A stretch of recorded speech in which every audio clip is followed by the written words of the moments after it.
hindi siya makikialam, hindi siya kikilos kung ito man ay matuloy o hindi matuloy. So kung ang sinasabi lamang nila ay para ma-impeach si VP Sara, well, kanilang opinion yon. Ito talaga naman ay nakikita natin kung saan sila gumagawi. At ito ay sa lahat ng kanilang mga rallies, makikita natin ang paninira nila sa pamahalaan at sa Pangulo. So alam na natin kung saan ang punta nila. Gusto nila ulit makuha ang power, ang authority, ang posisyon. Is they are veering towards dictatorship, referring Yes. to the president. Ang una kong sinabi dyan noon ay anong ebidensya? Paano mapapatunayan? Katulad na sinabi ko, hindi tayo pwedeng maniwala sa mga pang-iintriga lamang na walang ebidensya.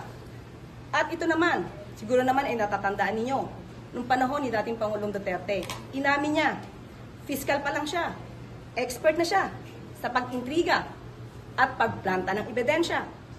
Siguro naman napatunayan na natin yan sa panahon ni Senator Leila de Lima.